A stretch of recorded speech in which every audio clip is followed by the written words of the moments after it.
की आपण त्याच्यात शिरायचा सुद्धा प्रयत्न करत नाही.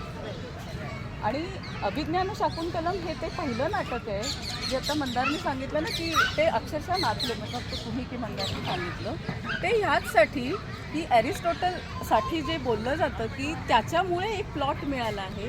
त्या 3 प्लॉटच्या पुढे कुठल्याही चित्रपटाची कथा नाही आहे, कुठल्याही कथा नाही आहेत जे आपण पुस्तकात वाचतो त्या नाही आहे. पण हे दिलं आहे कालिदासांनी, कारण कालिदासांनी त्याच्यामध्ये तुमच्या म्हणजे आयुष्यात, तुमच्या कुटुंबात, तुम्हाला वैयक्तिकरित्या कितीही दुःख असली ना तरी पण तुम्हाला बाहेर सुटायचे मार्ग कालिदासांची सगळे आपल्याला रचना दिसतात. आणि त्यांनी विषयसुद्धा जे निवडलेले आहेत, शिवपार्वती, शृंगार रस का नसावा, सृष्टीची जी उत्पत्ती आहे तीच मुळात शृंगार रसाने झाली आहे, म्हणजे मानवी.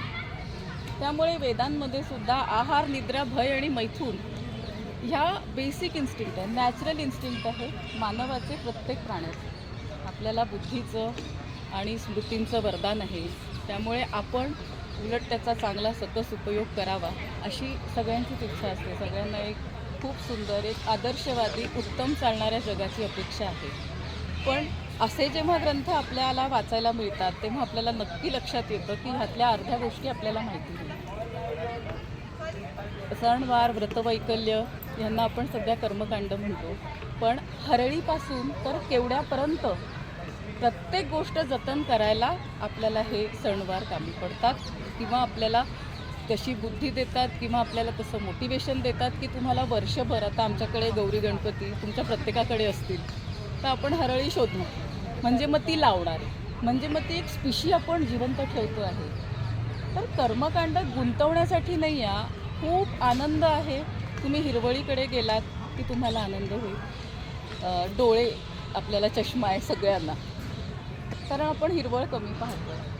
हेच आपण जर नेकेड आईजनी जितकं काही हे हिरवळ बघू, आपण इतके रिसिव्हिंग आहोत ना. लहान मुलं जेव्हा आपण पहिल्यांदा बाळाला तेच म्हणणार होते, लहान मूल जेव्हा अगदी तान्हं बाळ घरात असतं आणि मग जेव्हा ते पहिल्यांदा बाहेर जातं, हे झाड आहे, हे फूल आहे, हे आहे, त्याची शी हिरवी होते ना.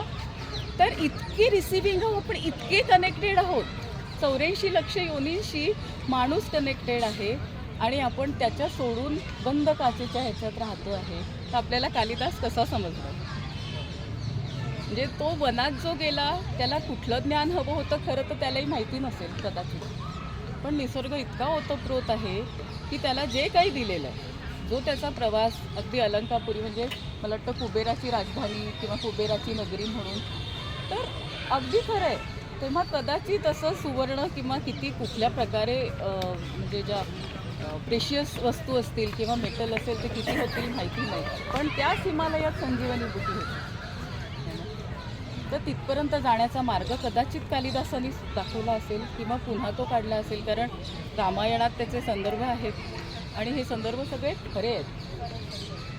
म्हणजे आपण इथे जे काही वाचतो ते रामाची एक कथा म्हणून वाचतो, पण आपण रामकथासुद्धा जर नीट चाळली ना तर कळेल की राम जेव्हा वनवासाला निघाले तेव्हा सगळ्यात पहिले त्यांनी भिल्लिणीला जवळ केलं, भिल्ल जमात जवळ झाली. आज नॉर्थ ईस्टमध्ये समजा तुम्ही जाऊन पाहिलं तर सगळे आर्चरीचं जे काही चांगलं तुम्हाला कोचेस म्हणा किंवा त्यांचे जे निष्णात, म्हणजे ते नॅचरली पारंगत आहेत ते आपल्याला सगळे तिथे मिळतं. त्याची शुद्ध माहिती किंवा अजून विस्तारित माहिती हे अमरावतीचे चांदोरकर आहेत ना, ते आर्चरीचे कोच आहेत, कधी त्यांना पण बोलवा. फार महत्त्वाचा दुवा आहे तो.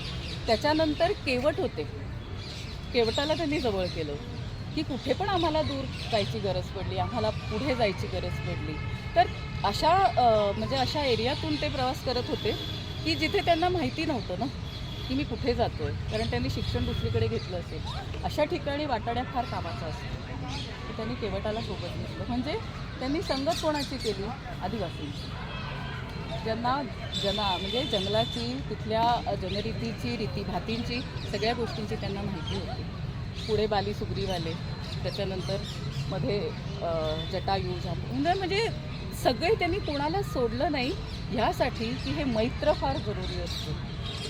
सगळे सगळ्यांच्या कामाला येतात, सगळे आपल्या जवळचे असतात आणि एवढा अभ्यास कालिदासांचा नक्की असावा असं वाटतं. कारण जेवढे त्यांनी रघुवंशममध्ये जेवढं काही लिहिलेलं आहे तर खूप बारकाईने खूप विस्ताराने लिहिलेलं आहे आणि